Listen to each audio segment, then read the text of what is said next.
if you don't have a logical plan and then you're launching a business and you really don't have audience for that business, let's say in your location, it doesn't make sense to launch a business about, let's say, food for dogs in a community where people don't train dogs. It's not going to be profitable. But launching a business, let's say, in a community where they need that set service, then the business is going to go well. Even if you don't have strategic planning, if you have a good audience, you can at least to an extent be successful.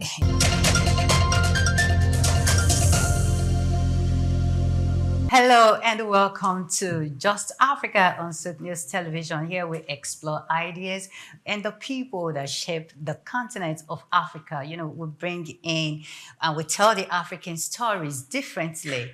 My name is Omevi Idolo, and today there is an interesting topic that we really want to talk about. When we talk about businesses in Africa, most of the time people just feel it's a business. But you agree with me that most businesses remain in the position of a small-scale business. And the big question is, why are businesses not scaling up?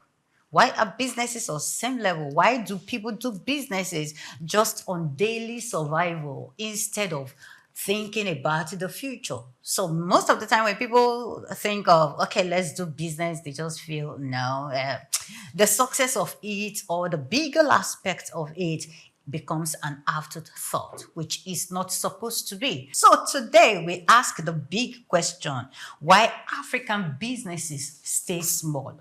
Why?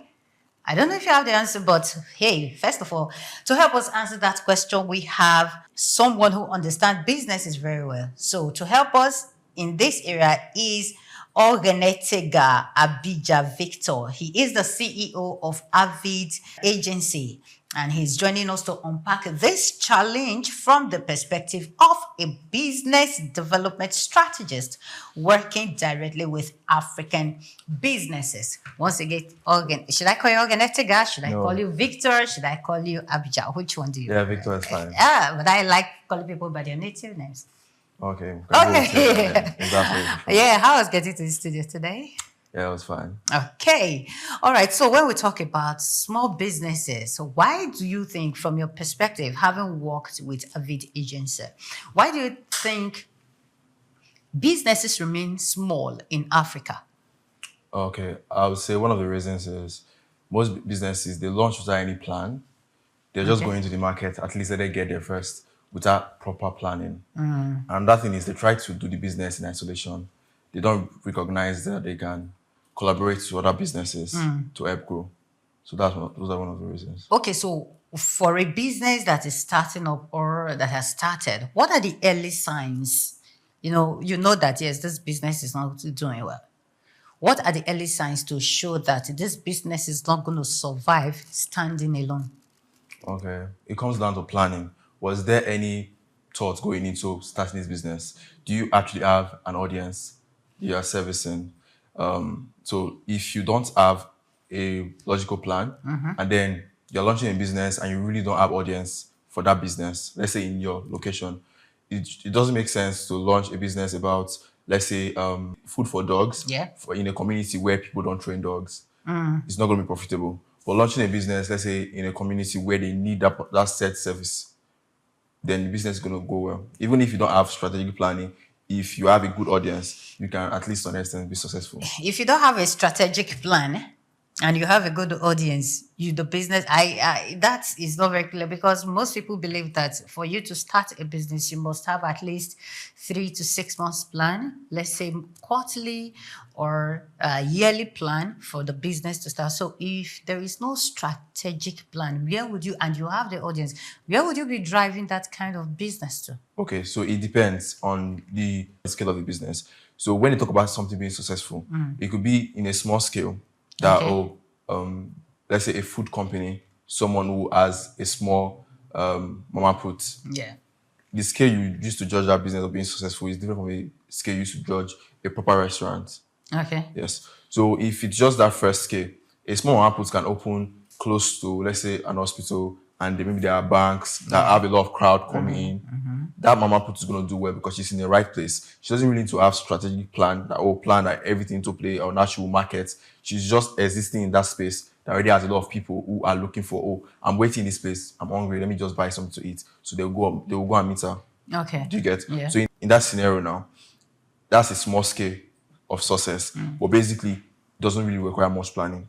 I'm saying that because I don't want people to get stuck in the idea of before they start a business, they have to plan for months. It doesn't always work that way. Sometimes you can get up and running and then you can revise your plan and you keep moving. But you have to have a plan because for that woman to open that mama put in that place, she thought about it that, oh, maybe a lot of people are complaining that they are waiting, they don't have anything to eat, and maybe the nearest place to buy food is very far. Okay. So that's why she opened it. So of course there was a plan, but the plan is not yet fully formed.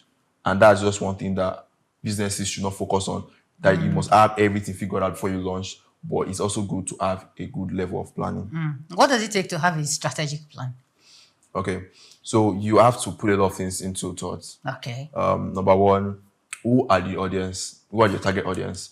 So, for instance, let's keep on using the scenario of the woman who owns the mama puts. Yeah. In that case, our audience are the customers who are waiting for those service, maybe like for the bank, or they are waiting there to write exams or something going on in that scenario. Those are our target audience, people who are waiting patient, who are waiting for something and they don't have anything to do. And most of the time they go there very early because there are some regions when you have to go to the bank, you have to wake up very early to go there so you can be attended to on time. So in that kind of scenario now, those people would not eat from home. They get there, they will get hungry after a while, but they don't want to go too far, so they don't lose their spot. Yeah. So that's like a perfect scenario for her. So that's the first plan. She understands her target audience and she knows how to fulfill the needs of that target audience. So that's one of the parts when it comes to strategic planning.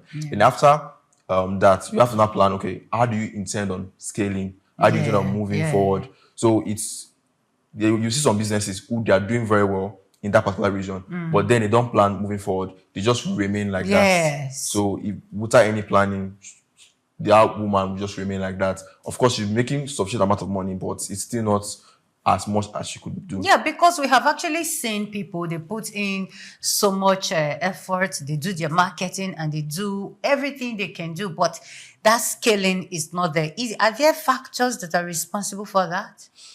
I would say one of them would be like the relationship, because in the case of that woman now, she could simply speak to those companies that are there and they will have like a relationship. So they can refer her that, oh, if you're hungry, while people are waiting, or someone's hungry, just go to this place. She says food, place is not far from here. Like that relationship between the companies and the woman. And also, it can also be in such a way that those companies, any other place they have like a branch, that woman can also have a branch. It's like a collaboration. They don't have to worry about the whole having food supply to sell. They don't have to worry about the infrastructures of that. The woman will fulfill those needs. All they have to just do is making sure that the woman is in collaboration with the woman, and that will increase their client satisfaction. So now they won't go there and start waiting and start complaining. When they are waiting, they know they have food to eat. They can just relax and wait. So that reduces the tension that they would experience in the case of a bank, because people who are hungry, they are going to be angry. Any small thing, they will start getting pissed. But if their tummy is full, they can actually relax and say, okay, they've eaten. They're just waiting for their turn in the bank. Yes. Now let's talk about partnership. Most businesses, I don't know if I should say they are scared of partnership or maybe other reasons. But why do you think that most African businesses don't go into partnership? I would say a lot of them, they don't understand what partnership is. They don't understand that you need to mutually benefit in order to be a partner. Okay. And most people, when they think about partnership, they think about, okay, this person is doing very well. Let me just try and leverage on it without bringing anything to the table. And no business-minded person would just see you want to leech off from them, just want to keep collecting from them without giving anything in return. So that way, they will not want to partner with you. So what do business owners need to know, or someone who has a business and want to partner? How do you help the person identify the right partner for their businesses to grow? Okay. So one thing is, when you're looking for someone to partner with, this person has to have similar audience type with you or similar target audience. Okay. So in the case of, let's say, a gym and maybe a food company, they have similar audience because a lot of people who are at the gym, they're either trying to lose weight or they're trying to gain weight. Yes. So a food company can easily collaborate with the gym company to give them pre-planned meal for, let's say, bulking or weight loss. Okay. So that's like a collaboration. They have similar audiences, and the audience will complete the service of the gym is going to complement that of the food company. So that Okay. works very well. Okay, so those are there particular things businesses need to look out for before they go into partnership? Because we have seen, I have seen a business owner who is so scared of going into business or into partnership, not for any reason, but the idea of someone will steal it from me. Okay. Someone will steal my business, or this person might just come up, take whatever profit it is. And there's certain things that business owner need to look out for when they are picking partners for their businesses. Okay. So after identifying the people you want to partner with, Yeah. you have to go into conversations with them. You outline what you want to do and what you intend to give to them and what you intend to benefit from them. After establishing that, it's now about like having a contract that, okay, for during the course of this agreement, you can have access to information or you can have access to certain inside secrets based on you are in a collaboration with the person. But it has to be bounded with a contract, because that's one reason why if you are not so sure what to do, it's good to use a professional than doing it yourself. But the thing is, having a contract helps you protect yourself, because there's a contract signed now that you are giving the person access to this information or access to your audience for the extended period because of this partnership. Yeah. So they cannot now use that against you because there's a contract. Okay. So I think one thing is very important. Let everything go through the proper system. Okay. Have a contract signed up for any partnership you're getting. But does partnership in the real sense, does partnership really help to generate revenue for businesses? Or Yes, can you give us any practical example? Okay. I'll give you a practical example. So currently, in the business development manager for Jazz Burger, we have a collaboration with Vanity Club Okay. in Lagos, here in VI. So what happens is, most people when they go to the club, of course, there are drinks there, but they might get hungry, they want to eat something. Not having a collaboration with Jazzy's Burger. So they say Okay. stand outside. Once you want to order burger, you actually don't have to go outside to order the burger. There will be girls moving around in the club telling you, okay, we have Jazzy's Burger here, just place your order. And once they order, the burgers are delivered to them. That is in a way, people, once they eat more, they want to drink more, because people won't drink on an empty stomach. So that way, Jazzy's Burger benefits from sales and Vanity benefits from higher client satisfaction. Yeah. And also for that kind of partnership, there's also a revenue split.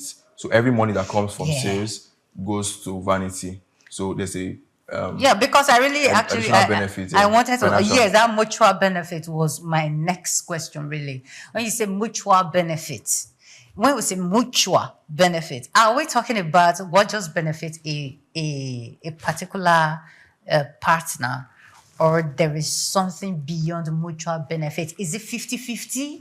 Is it how it works for a particular partner? When we talk about mutual benefit when it comes to business, what does that really mean? Okay, it doesn't always have to be financial. It could be maybe launching a product together. That's co-owning a product. For instance, it could be maybe a clothing brand collaborating with a gym company, and now they are launching a gym clothes collection. Okay. So now, basically, both of them own the merch, and they sell, and they make, and there's a profit split. Okay. But it's in that case, they are launching a product together, and not just initially for the benefit of money coming in, but definitely money will also be involved. Wow. Yeah. Okay. All right. Money involved. We have also seen money tear people apart. Yes, that's true. You understand? So, especially when it comes to partnership that we are having, the conversation we are having now. So, how do you think that business owners that are trying to collaborate with other partners who may not be in their line of businesses, how do they manage? Can they manage financial crisis when it comes to disagreements in partnership, financial disagreement? Okay, so this comes back to what I said about a contract.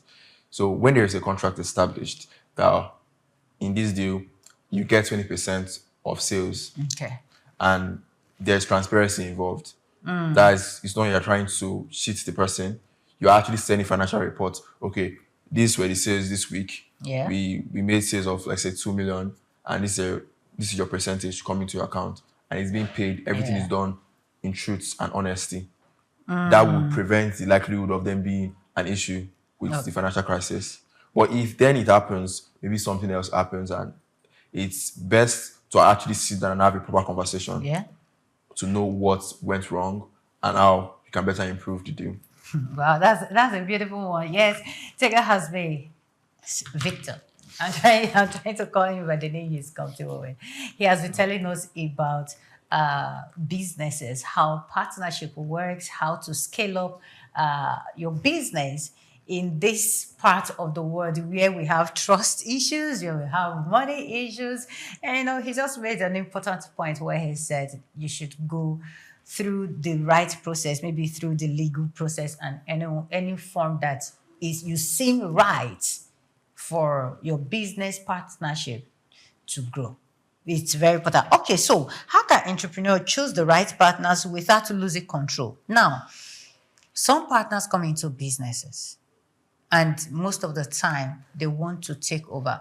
A very good example that I have seen was a lady who is into this Afrocentric eyewear was bringing in 80, she felt she was bringing in 80% because the one who owns the business she was the one making them. She was trying to bring in money to finance it. Okay. So at the point she was like, okay, whatever comes out, she's going to go with 80% and the lady will go with 20%. And that was the disagreement. Now she wanted to take control of an existing business. So how do I partner without losing control of my business? Okay. So for that now, it really dwells down to the conversation you had initially. Okay. Yes. So you need to understand your business. You need to an extent, understand what you are doing. And that's why it's always best to get a professional. Because for instance now, you're not feeling too well. Yeah. And you want to go to the clinic. You don't go, let's say, try and research it yourself. You go and see a doctor. You see a nurse to attend to you also. Because you have to rely on the professionals. And I think that's one reason a lot of businesses get into all these issues. They are not going through the right system. If you are reaching out to a professional like myself, who is a business development manager, if you're reaching out to me to negotiate a deal, it's different. I already know the mistakes I would have made in the past, some things that are very common mistakes, some issues, and I will know how to handle it better than you, who you are trying to wear multiple caps. You are already the founder. You're also the one doing marketing. You're doing everything yourself. So, like, you need professionals to help you fill in that gap because you don't have the necessary knowledge on how to negotiate a deal. And that could be why you would lose control based on you were not able to negotiate well. And you also need a lawyer to go through said contracts. That have been But signed. people still breach the contract. Even when there is a signed contract, people still go ahead and they breach it. That is when someone will start telling you maybe there is a clause, there is one thing at some point. Yeah, and that's why it's necessary to go through the right system, have a professional look at the contract because they will identify things that you would not identify. Okay, so we still have some very big African companies, Africa established companies that don't move from one location.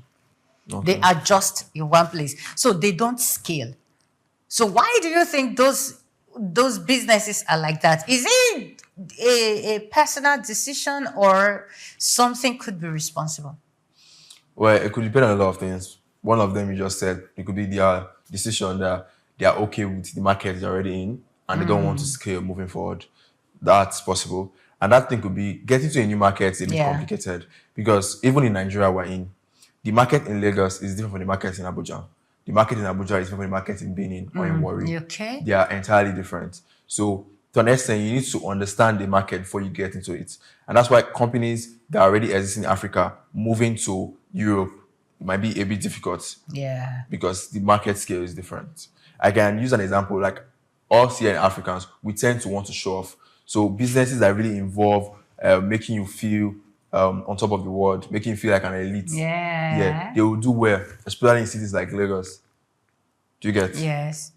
Okay. All right. So now looking ahead, looking at other businesses, looking at Africa, looking at Nigeria, looking at Lagos, do you think that partnership scale business is more than just being in isolation?